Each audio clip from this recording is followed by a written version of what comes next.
This program is designed to provide general information with regards to the subject matters covered. This information is given with the understanding that neither the hosts, guests, sponsors, or station are engaged in rendering any specific and personal, medical, financial, legal, counseling, professional service, or any advice. You should seek the services of competent professionals before applying or trying any suggested ideas.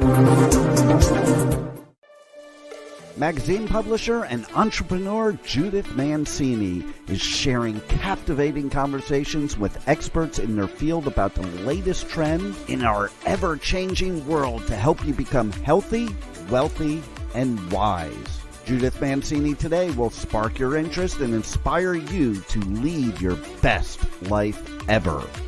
And now, here's Judith.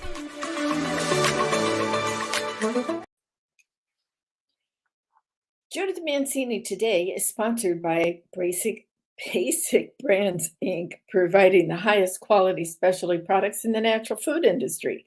Visit basicbrandsinc.com and enter JMT15 for your 15% discount on your very first order, including this best-selling vitamin E ointment, which helps restore moisture and elasticity to your skin.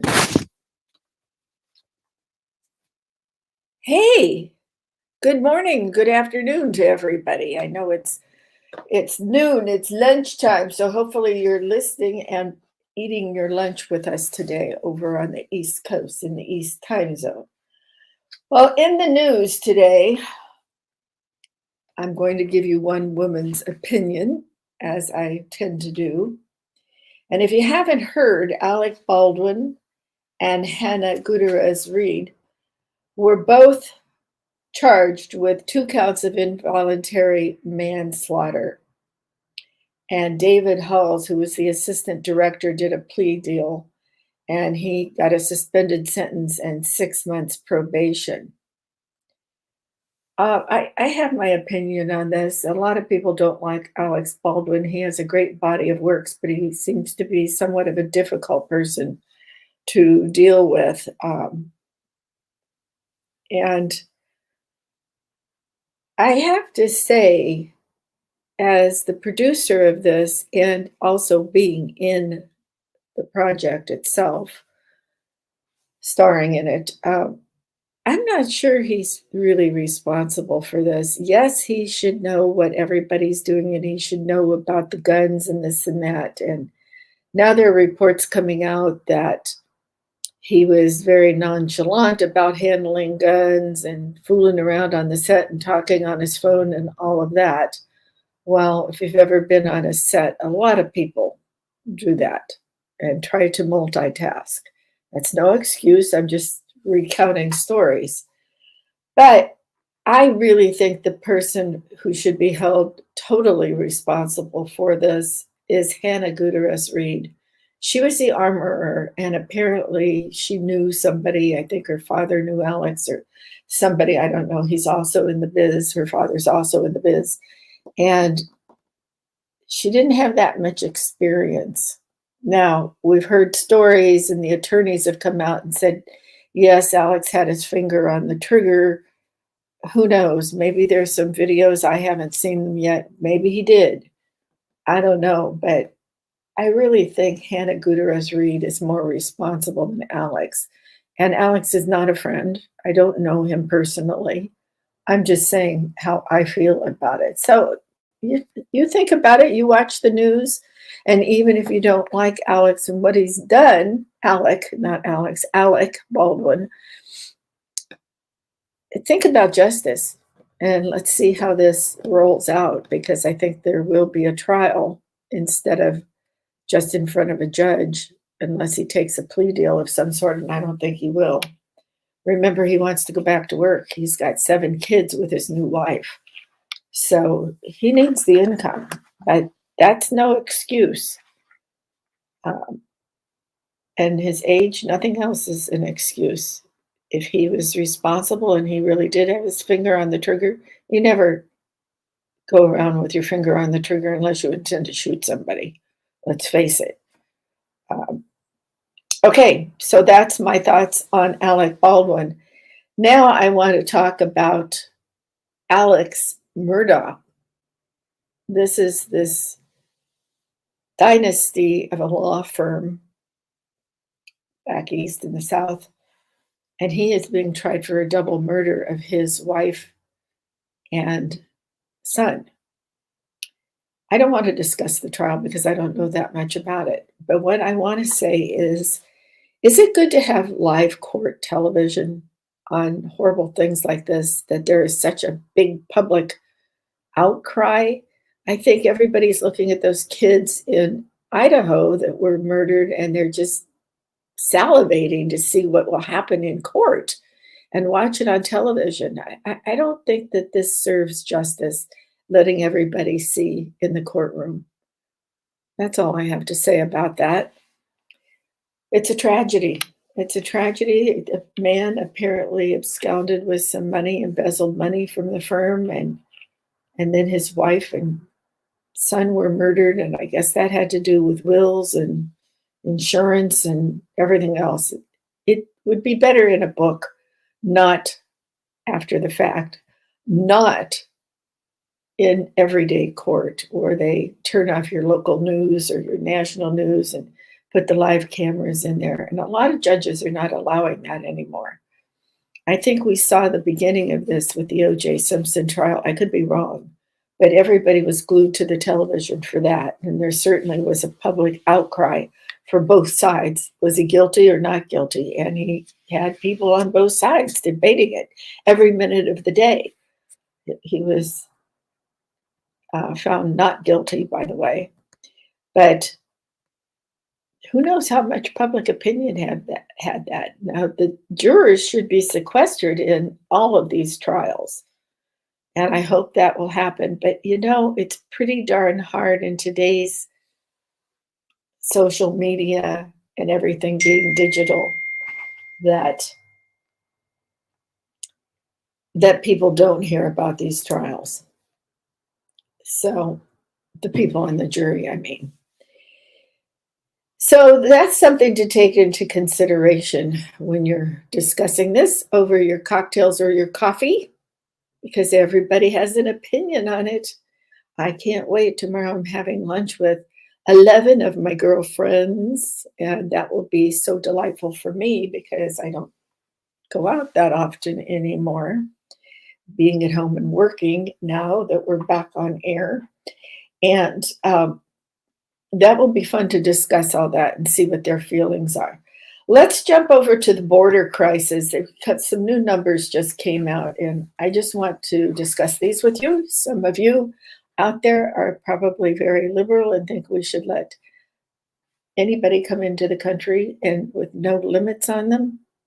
But this is more than having immigrants seeking asylum coming into our country. They have already, on a typical day, now this goes from a fiscal year from October 2022 to now, January 30th, 2023, these statistics. And you can go on to the Customs and Border Protection site and get these numbers too. They actually go into a lot of detail of what's going on our borders. So just to know that in 2022, in one day, the average was 868,867 people came across the border in the various points where they come in, not just in Arizona or not just in California. This is all of the points of crossing. And that is not counting the gotaways, which is usually close to 100,000 anyway. So that's just an amazing number to me, and I don't know how we can pay for them. And believe me, I'm not heartless. I helped my housekeeper get her citizenship. So I do believe in immigration and all, but this, I don't know how we're going to take care of these people. And now to see them protesting, being moved from where they've been staying in, I guess, a pretty nice hotel, and they're moving them out of it. but they pretty much trashed that hotel. They didn't like the food they were being given. So they took in all this junk food and were eating that. I don't get it. That doesn't show too much happiness or being grateful for being in this country and letting them in. So that's a problem. And as far as the different things that are also becoming a problem with these people crossing illegally, it was interesting to me that they posted how many pests. I mean, pests like maybe worms or some kind of a grasshopper type pest, maybe even mosquitoes, that they have confiscated and quarantined. 240 different pests that we did not have in our country have been discovered coming into our country from these people walking across the border. 2,677 different things were quarantined, including meat and animal byproducts. Ooh, animal byproducts? Those were all quarantined to see what diseases they might have. 2,895 pounds of drugs were recovered or discovered. That's in one day.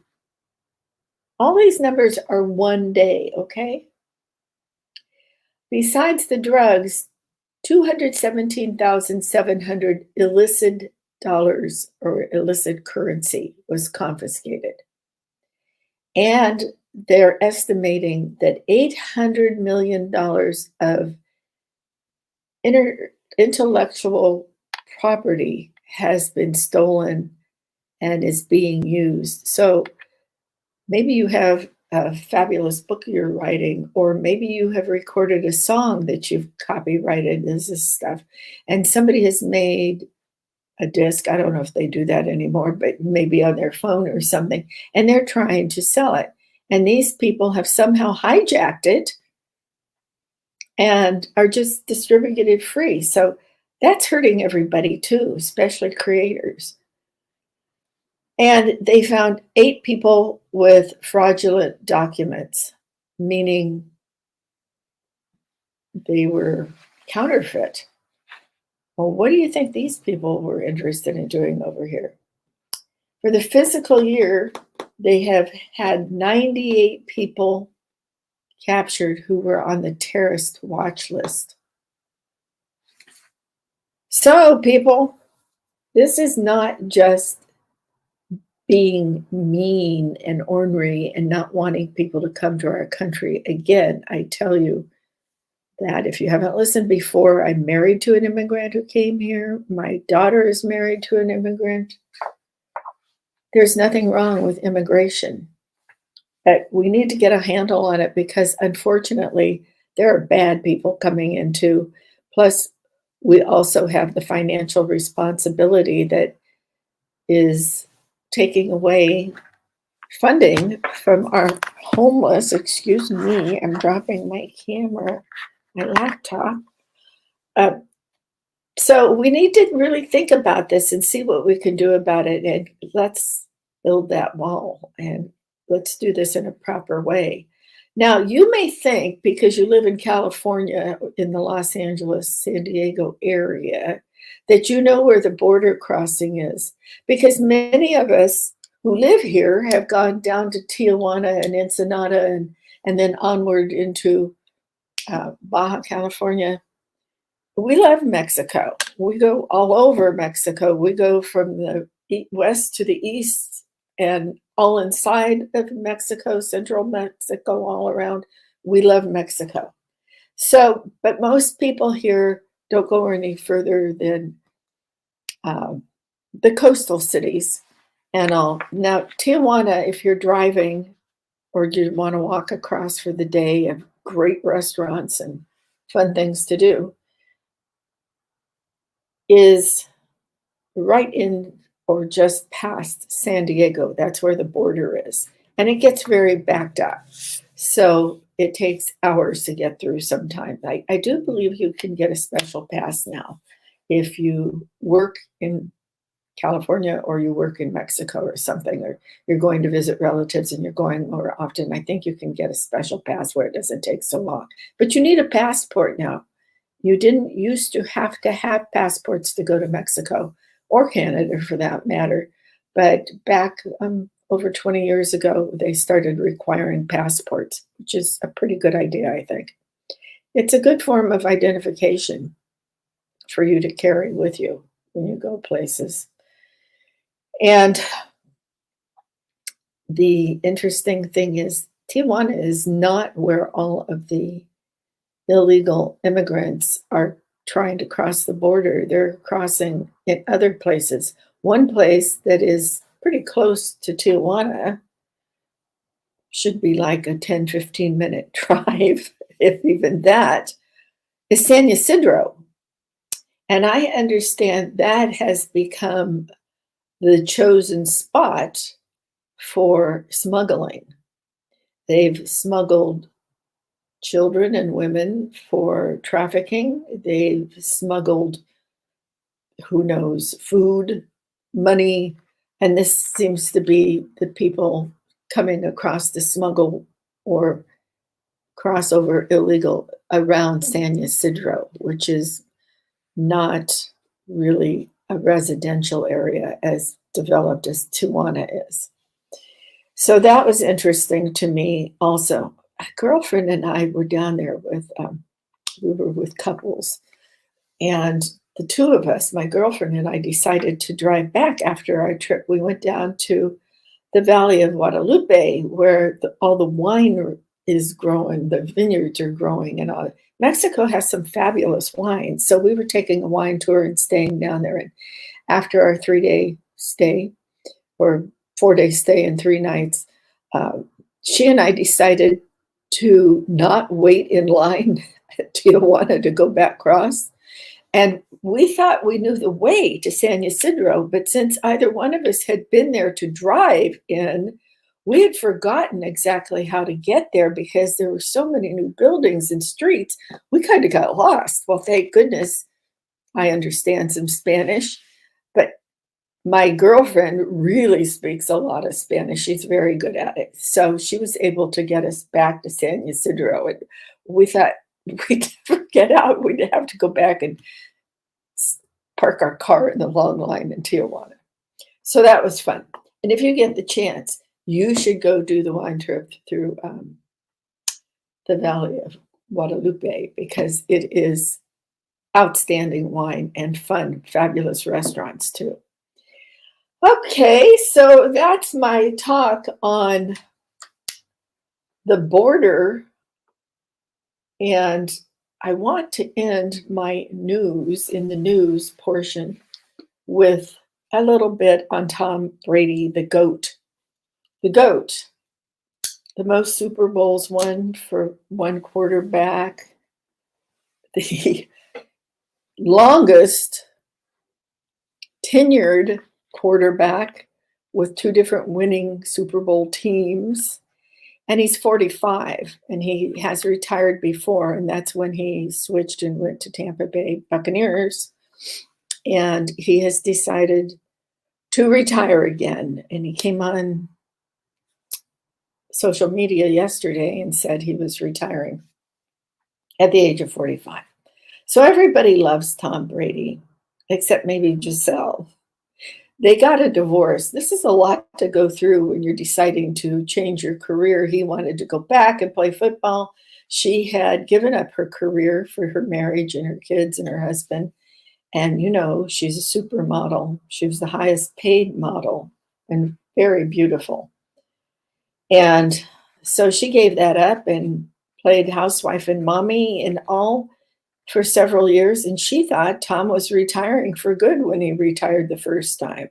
But apparently he didn't want to do that. So they had a discussion and he went back and they had a few more discussions. And she said, I want to pursue my career. And so they ended up getting a divorce. Yuck. They divorced and left these kids without their father in the house and their mother going back to her career. If you don't get along and you have a rotten marriage, I get it. But unfortunately, everything changed because he decided to retire again. All right, let's take odds. Will they get back together? Will she pursue her career? He just got over $300 million with Fox Sports to be a commentator for the NFL. So that will be fun. And he's kind of quiet, so we'll have to see if he learns how to talk a lot, be personable on television. He's just kind of a very quiet guy. So let's look forward to what's going to happen. And I'm wondering, will they put them in there as a color guy, maybe, to give you some quarterback hints during the Super Bowl? Can't wait to see. Can't wait to see the Super Bowl. I'm a big football fan, so it's always a fun time of year for me. And I think the playoff games this year were absolutely the very best in years. Every game was outstanding and exciting and fun. So what I want to say, ending up talking about Tom Brady, is there's a chick flick out. Now, I hardly ever go to the movies. I like old movies, and I mean old movies from the 40s and 50s. I occasionally watch a movie. We have not been in a movie theater since before COVID, so I don't know that we'll ever go back. They're very luxurious now. Maybe we will, who knows. But everything is streamed, or, they play old movies on different networks and all. But there's a new one coming out, a new movie coming out. And guess who it's about? Tom Brady. It's actually about 4 women, and the title is 80 for Brady. It's in theaters now. It just was released to theaters. And the stars of this movie are women you all know that are all with us, women of a certain age. Listen to this lineup: Jane Fonda, Sally Field, Rita Moreno, and Lily Tomlin. Operator. So these people, maybe some of you listening don't even know who these people are. Jane Fonda is best known now for her being a traitor against the United States with our servicemen in Vietnam, which is unfortunate that she had that stance, because she did make some wonderful movies and she is a talented actress. But a lot of people could not forgive her for what she did to our people who were in prison in Vietnam. Rita Moreno made her debut. Well, I don't think it was her debut, but what made her famous was her part in West Side Story, singing and dancing. That was a long time ago. Sally Field, you remember who Sally Field was? She was the Flying Nun and Gidget. And she did a lot of other fabulous things too. And Lily Tomlin, she started out on Saturday Night Live. She was Edith, I believe her name was, and she was the hello operator. I can't do imitation, so forget what I'm saying, but she was fantastic on that too.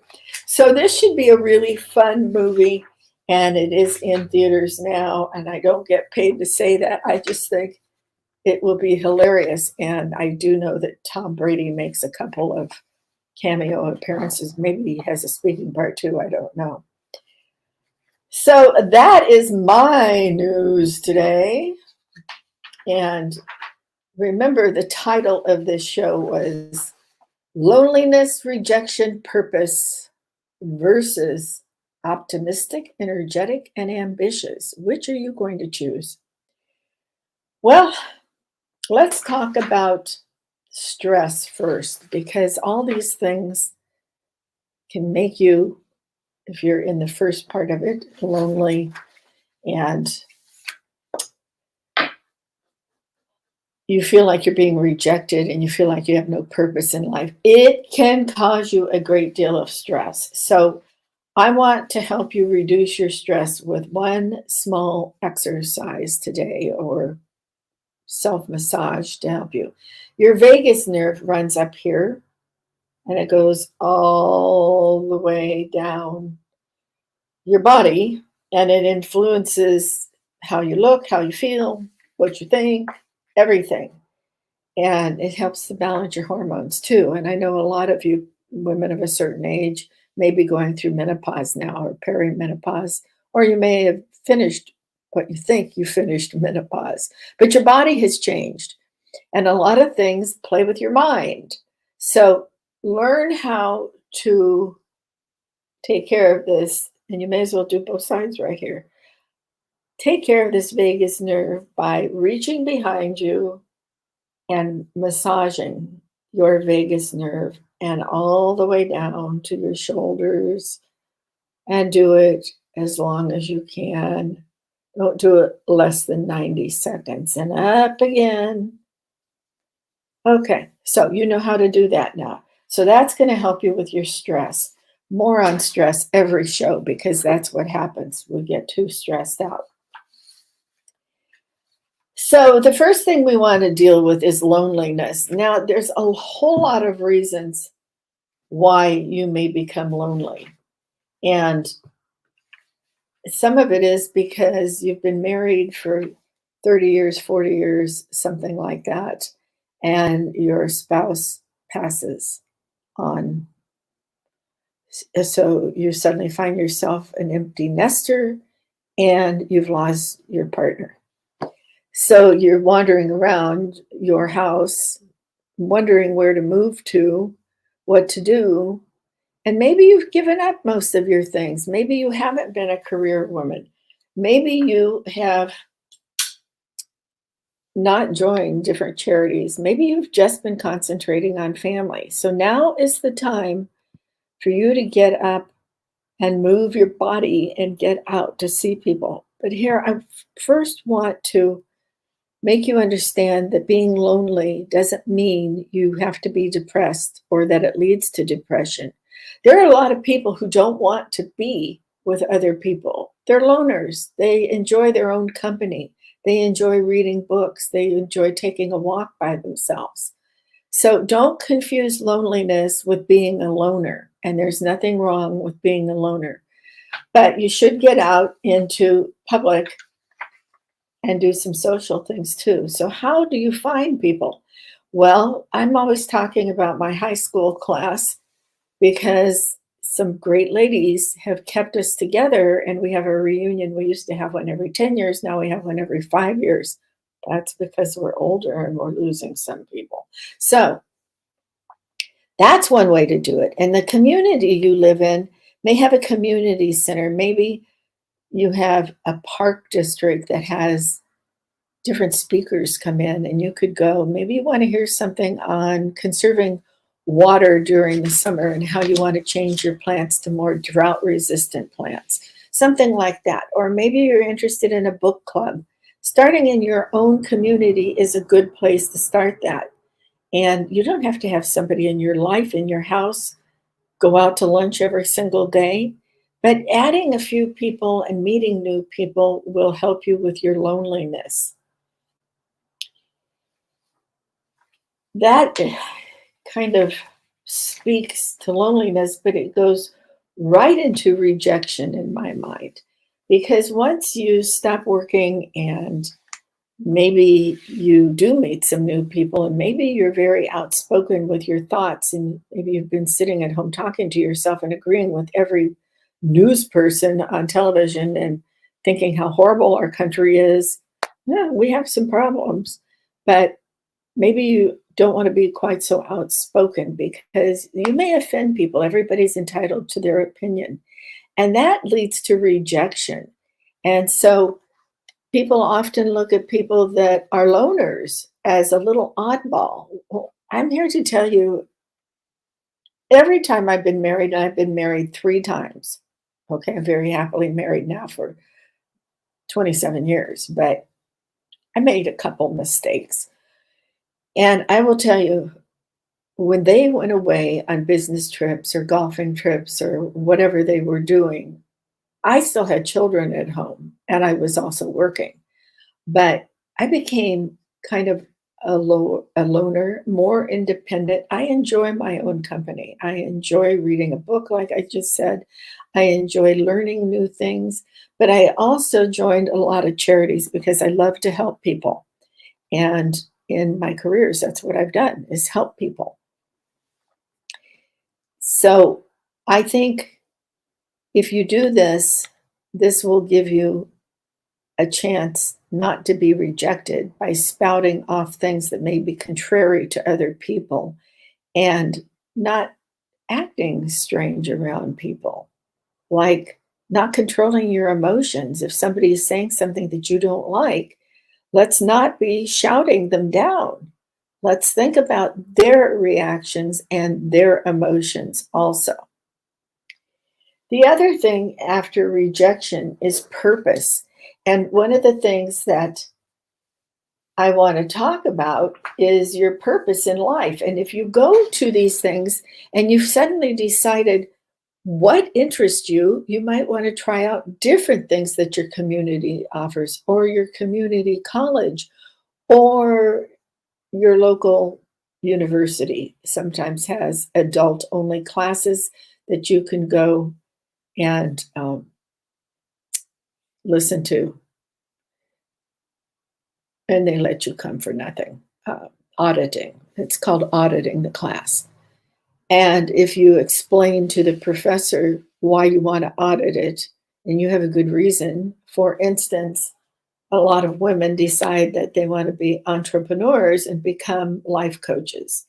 Well, maybe they know nothing about it. Maybe they don't know anything about psychology or something.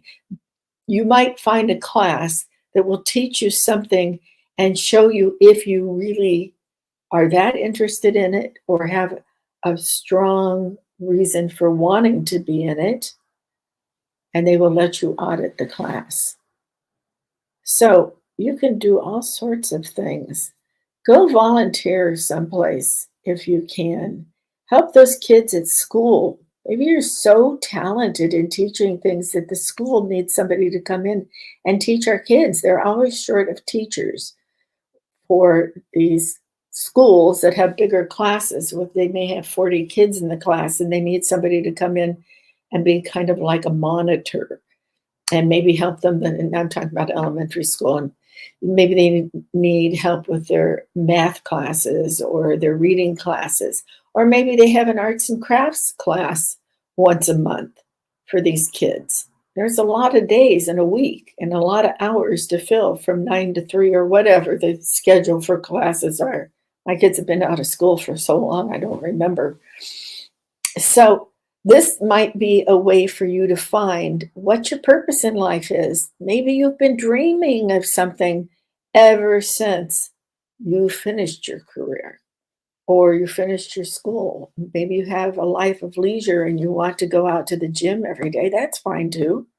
If that's what turns you on, go out to lunch with your girlfriends and work out at the gym and go shopping every day. There's nothing wrong with that. That's just a group of people who enjoy doing that. And if you can afford to do it and you love to do it, do it. Let's get over this idea that everybody has to be in a certain box. It's just like when I talk about kids in college. Everybody shouldn't go to the university or college, okay? Some of them don't want to. I am highly in favor of bringing back tech classes, auto mechanics, architectural drawing classes, drafting, they called it before. Maybe they still do. I don't know. I took drafting in high school because I wanted to see what it was like. And at one time I became a decorator. That drafting class actually came to be very beneficial for me. There's home ec classes where they can teach cooking. They need people to help them do these things. And maybe that's what you really liked in school. And that's why I encourage people to follow their dreams. Brag on my 17-year-old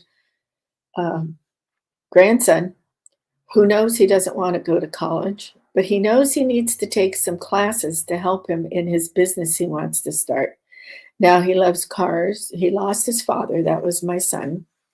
And he had planned on working in the entertainment industry with his dad. But then when he started thinking about it after the very sad death of his father, he decided he really wasn't that thrilled about being in the industry. What he really loved are cars and how they work and how they increase in value if you have classic cars and everything about cars. So during the summer, he worked for somebody who had a dent company pushing in or pushing out, I guess, dents that people made. And this guy makes a huge six-figure business, thriving. And he kind of coached my grandson, but that's not what he's going into. And he's not working now because this man who has that business only works during the week. And of course, my grandson is in school during the week. He hasn't graduated yet. That's coming this year in the spring. So that's good. Now he knows he still has to take some classes. He needs to up his skills with the cars, but he also now has to take business, what I call business math. Because if you're going to own your own company, you need to know what a P&L is. You need to know what your profit margin is when you're selling your services, all kinds of things. All right. You need to balance your books. You need to file your taxes. And believe me, maybe you want to move out of California because they're really horrible here. At any rate, what I'm telling you is you as a woman or you as a man, now you get to do in your golden years exactly what you've been dreaming of doing all this time. And there's plenty of places to go explore and see what you want your purpose to be. And that is how you turn around and instead of being, I have to read my own notes here, instead of being lonely, rejected, and having no purpose, you're suddenly becoming optimistic, energetic, and ambitious. So I've told you all these ways to become having a life of purpose and not being so lonely. But how do you become optimistic? Well, a lot of these things are all mindset. And as I told you, you needed to figure out how to control your emotions, and also people wouldn't reject you if you fly off the handle and are too passionate about your project. I want you to control your emotions when you're being optimistic too, because in your life, and it happens to many people, that's why my program is called, not my podcast, but my other program is called Golden Years, Golden Fears, because this is the time that you may experience a lot of sad and horrific things happening in your life. And it's particularly difficult in our entire country right now because we're experiencing a recession and unbelievable inflation. So, what you thought would be your golden years may not look like it now. And that's why I want you to learn how to be optimistic and not Debbie Downer. My husband says that I'm a pessimist. Now, there's a difference between being a pessimist and being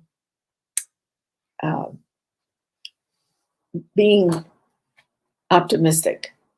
And a pessimist who's depressed and thinks nothing will ever go right. But sometimes you get whacked. You get whacked with all sorts of bad things happening. Maybe you thought you were safe in your golden years because you'd been saving money in your 401k, and now you're having to take money out of it. And if you take out too soon, if you retired at 45 or 50 instead of what I think for 401ks is 65. I have that in my head for Social Security, so I don't know what it actually is. You get taxed on that. So you might be having to take some out because of the recession and because of inflation. And maybe you've lost your loved one, your partner, and you're an empty nester. Your career is gone.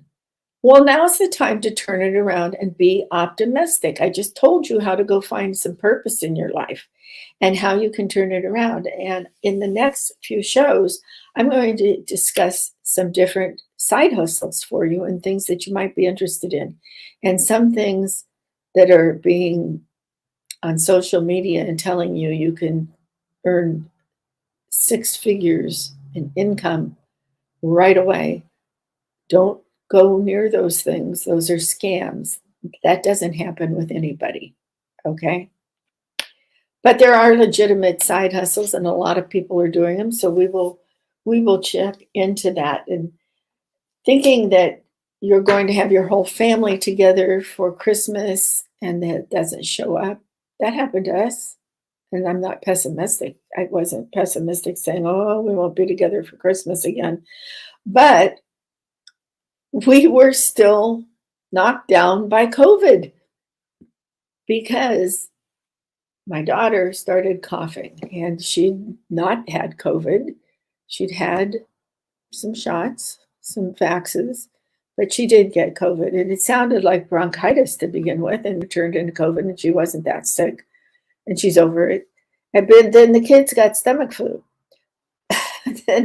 then her mother-in-law got sick. And her mother-in-law never gets sick. And then her husband got sick. Well, obviously, my husband and I, being of a certain age, could not go be around these people. Well, I wasn't pessimistic about it. I was disappointed because we did not go spend Christmas with them. And we didn't spend any holidays with friends either, because this outbreak of COVID again is running rampant, and I refuse to take the vaccines because they're not safe. That's my opinion. But you can find a lot of information on the internet by different doctors that agree with me. So anyway, that's how to become optimistic, turn things around and see the rainbows and the stars and be thankful you're alive. You know, so many people aren't, and so many people are unhappy and depressed. You don't need to be. Get yourself some information on the internet or books to read and see how you can turn around and become optimistic, because we live in the greatest country on earth. And things will change. Things will come back, and we will be number one in the world again. I don't think we are right now, but we will be. We need to be observant, and we need to speak out. And that helps you become more confident too, if you know what you're talking about. I want you to think about and write down what could be your purpose in life, or make another list of who you have not seen for a long time.